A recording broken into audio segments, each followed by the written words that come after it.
அதாவது பாட்டாளி மக்கள் கட்சின்னா மருத்துவரையா தான் தலைமை அப்படிங்கிறத தேர்தல் ஆணையம் நீதிமன்றத்தின் மூலமா, டெல்லி உயர் நீதிமன்றத்தின் மூலமா வெளிப்படையாயிடுச்சு.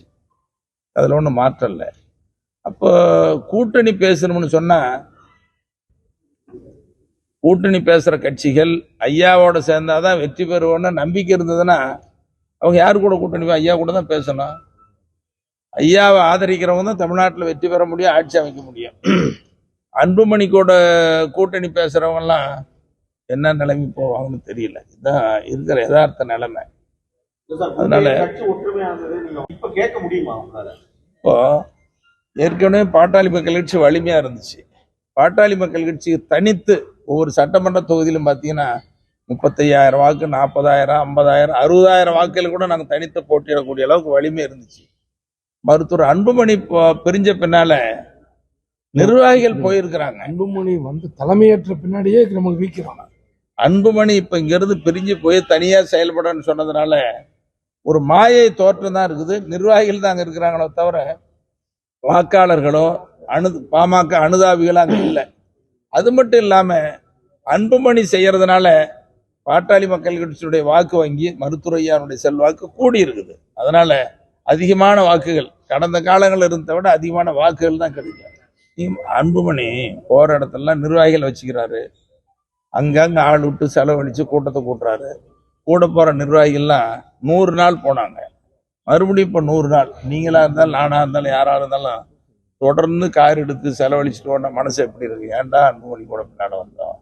ஐயோ நம்ம எல்லாம் உருவாக்கணும், ஐயா விட்டுட்டு வந்துட்டோமேனா அவங்க மனசு இன்னைக்கு வேதனைப்பட்டு அவங்களாம் என்ன செய்வாங்க? எல்லாம் ஐயா பக்கம் வருவாங்க, இல்லைன்னா அன்புமணி காலை வாருவாங்க. அன்புமணிக்கு எந்த வகையிலும் செல்வாக்கு வளராது. அவருக்கோட அமைக்கிற கூட்டணி தமிழ்நாட்டில் வெற்றி பெறதுக்கு வாய்ப்பே இல்லை. பாட்டாளி மக்கள் கட்சி மருத்துவரையாவுக்கு மாமல்ல சொன்னோம். ஏற்கனவே 2026 சட்டமன்ற தேர்தல் தமிழ்நாடு புதுச்சேரிக்கு மாமல்ல சின்னம்னு ஒதுக்கிட்டாங்க. முகவரி மட்டும் மாறி போச்சு. முகவரி தலைமை அவர் மாற்றி வாங்கிட்டார். அதுல தலைவர் பாட்டாளி மக்கள் கட்சி அப்படின்னு தான் போட்டிருக்கு. ஆனா முகவரி மட்டும் மாறி போயிடுச்சு. இப்போ முகவரி தலைமை முகவரி 63 நாட்டுமுத்து நாயக்கன் தெரு, தேனாம்பேட்டை, சென்னை தான். அந்த முகவரிக்கு தான் நீங்க அனுப்பணும் கடிதம் கொடுத்தாச்சு தேர்தல் ஆணையத்துக்கு. தேர்தல் ஆணையம் கொடுக்கணும்னு நம்புறோம். அப்படி இல்லைன்னா இது அங்கீகரிக்கப்படாத கட்சின்னு அவங்க சொல்லலாம். நீதிமன்றம் கூட என்ன சொல்லிடுச்சு? தேவைப்பட்டா நீங்க சிவில் நீதிமன்றம் போடான்னு சொல்லிட்டாங்க. அந்த மன்றத்துக்கு உரிமை வேணும் அப்படின்னா அவர் தான் நீதிமன்றத்துக்கு போகணும். கொடுக்கிறோம். அதாவது ஒரு தனி மனிதனுடைய வளர்ச்சியும் ஒவ்வொரு குடும்பத்தினுடைய உயர்வும் தான் நாட்டினுடைய மேம்பாடு. அந்த அடிப்படையில் இந்த 2026ஆம் ஆண்டு ஒவ்வொரு தனிநபருக்கும் ஒவ்வொரு குடும்பத்திற்கும் நல்ல ஆண்டாக அமைய வேண்டும். எல்லாரும் வளமா நலமா புகழோடு உடல் ஆரோக்கியமோடு வாழ வேண்டும் என்று 2026 நல்ல ஆண்டாக அமைய அனைவருக்கும் நெஞ்சார்ந்த புத்தாண்டு வாழ்த்துக்களை தெரிவித்துக் கொள்கிறோம். இந்த கூட்டணி பேச்சுவார்த்தை யாரோடையும் பேசல. மருத்துவரையா கிட்ட என்ன நிலைமை இப்ப கருத்து கேட்டிருக்காரு மருத்துவரையா.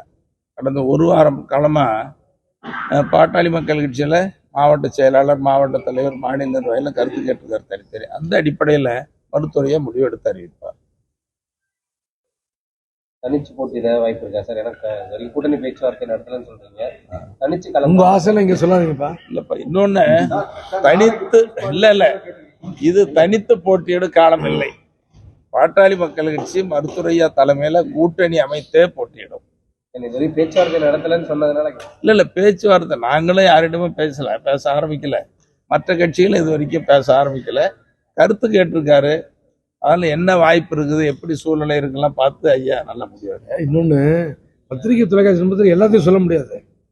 3 பக்கம் மொத்தம் 4 பக்கம் கிழக்கு மேற்கு வடக்கு தெற்கு 3 பக்கம் இருந்து எங்களுக்கு அழைப்பு இருக்குது. அது சொல்லி உங்களோட பத்திரிகையோட சொல்ல முடியாது, தலைவர் சொல்ல முடியாது. 3 பக்கம் இருந்து அழைப்பு இருக்குது. விரும்புறாங்க. 3 கதவுகள் திறந்திருக்கு. ஐயா தான் முடிவெடுக்கும். அதுதான் நாளைக்கு ஐயா சொல்லுவாருங்கிறது சூசகமா சொல்றாங்க. கருத்து கேட்டாரு. ஒரு எப்படி வாய்ப்பு இருக்குன்னு பார்த்து தானே முடிவெடுக்கணும். ஏன்னா பாட்டாளி மக்கள் கட்சி அங்கீகாரத்தை இழந்திருக்குது. மீண்டும் அங்கீகாரம் பெற்ற கட்சியை உருவெடுக்கணும்னு சொன்னா ஒரு நல்ல கூட்டணி உருவாக்கணும் தானே. அதுதான் வெற்றி கூட்டணி அமையணுங்கிறது ஐயாவினுடைய நோக்கம். ஆனா ஒண்ணு மட்டுங்க, தமிழ்நாட்டில் இருக்கிற 3 கட்சியுமே 3 கூட்டணிகளுமே அன்புமணி அவர்கள் நம்ப தயாரில்லை. என்ன காரணம்னா அவர் எதையுமே திட்டமிட்டு சுயலாபத்துக்காக மட்டும்தான் செய்வார். மருத்துவர் ஐயா மட்டும்தான் பொது லாபத்துக்காக செய்யக்கூடியவர். அதை எல்லா கட்சியும் தெரிஞ்சுக்கிட்டாங்க. தெரியாத போய் மாட்டினாங்கன்னா அதுக்கு ஐயா பொறுப்பு இல்லை, எங்க தலைவர் கௌரவ தலைவர் பொறுப்பு இல்லை, இங்க இருக்கிற நாங்கெல்லாம் பொறுப்பு இல்லை. அதுங்க பொதுக்குழு நடத்தக்கூடாதுன்னு சொல்றதுக்கு மருத்துவர் அன்புமணிக்கோ அல்லது மருத்துவர் அன்புமணி சார்ந்தவர்களுக்கோ எந்த அதிகாரமும் இல்லை, உரிமையும் இல்லை. ஏன்னா பாட்டாளி மக்கள் கட்சி தலைமை மருத்துவர் ஐயா தான். மருத்துவர் அன்புமணி கட்சியே இல்லை, அவர் எப்படி சொல்ல முடியும்? இது ஒரு செய்தி மட்டும் இல்லாம அவர் மனசு எப்படிப்பட்ட மனசு, ஒரு கட்சியை மருத்துவரையா படம் போட்டுக்கிறது, மருத்துவரையான்னு சொல்றது, அவருக்கு அதிகாரம் இல்லைன்னு சொல்றது, செயற்குழு பொதுக்குழு கூட்டக்கூடாதுன்னு சொல்றது, எவ்வளவு பெரிய வன்மம், ரொம்ப அநாகரிகம் இல்லை? ஆளை விட்டு போய் காவல்துறையில நீங்க கடிதம் கொடுங்க அப்படின்னு சொல்லி கொச்சைப்படுத்துறது, இதை பார்த்துட்டு மக்கள்லாம் கேலியா சிரிக்கிறாங்க. எவ்வளவு மட்டமா நடந்துக்கிறாரு அப்படின்னு சொல்லி. இது எல்லாம் மருத்துவர் அன்புமணி ஒவ்வொரு நடவடிக்கையும் அவருக்கு பின்னடைவை, அவருடைய வளர்ச்சியை பாதிக்குமே தவிர ஒரு எந்த வகையில அவருக்கு ஆதரவாக இருக்கார். இதை யாராவது செய்வாங்களா சொல்லுங்க? இது மருத்துவரையாங்கிறவர் எப்படிப்பட்டவர்? தமிழ்நாட்டில் ஒரு மிகப்பெரிய சக்தி, அரசியல் ரீதியாகவும் சரி தனிப்பட்ட முறையிலும் ஒரு சக்தி.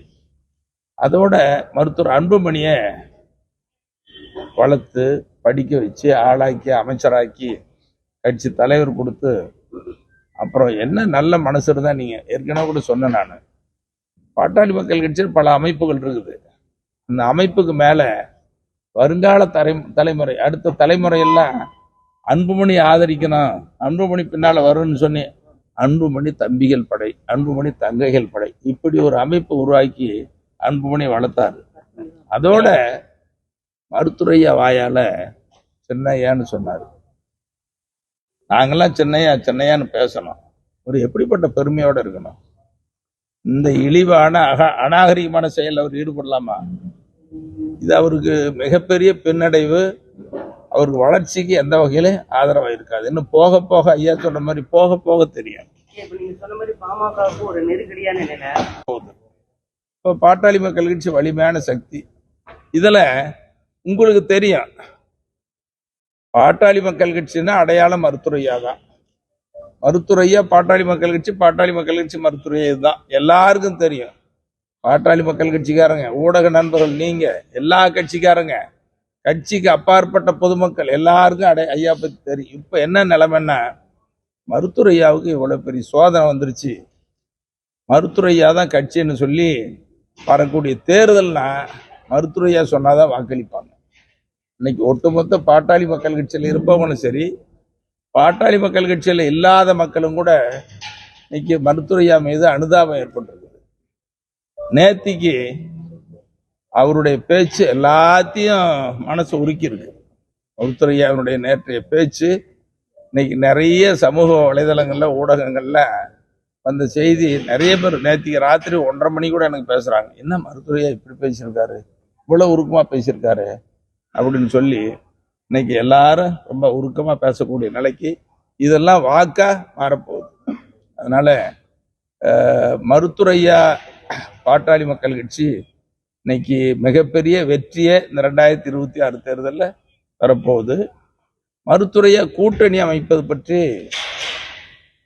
கடந்த ஒரு வார காலமாக எங்க கட்சி நிர்வாகிகள்ல ஒவ்வொரு மாவட்ட வாரியை அழைத்து ஒவ்வொரு நபரையும் தனித்தனியா கருத்து கேட்டார். இது ஜனநாயக முறைப்படி கருத்து கேட்டதன் அடிப்படையில் கூட்டணி யாரோடு என்பது மிக விரைவில் அறிவிக்க போறாங்க. அதுதான் இன்னைக்கு நாடு எதிர்பார்த்துட்டு இருக்குது. மருத்துவரையா அமைக்கிற வெற்றி கூட்டணி தான் அந்த அரசியல் தான் தீர்மானிக்கிற சக்தியா முடிவெடுக்க போகுது. மருத்துவரையா அமைக்கிற கூட்டணி தான் ஆளுங்கட்சியாகவும் வரப்போகுது.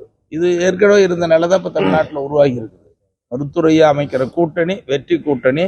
அந்த கட்சி தான் ஆட்சியில் அமரும். இதில் ஒன்றும் மாற்றம் இல்லை. நல்ல நிலை உருவாகியிருக்குது. இன்னொன்று, மருத்துவர் அன்புமணி ஜிகே மணியை நீக்கினதா ஒரு செய்தி. அன்னைக்கு கூட நான் அதிகமாக பேசலை.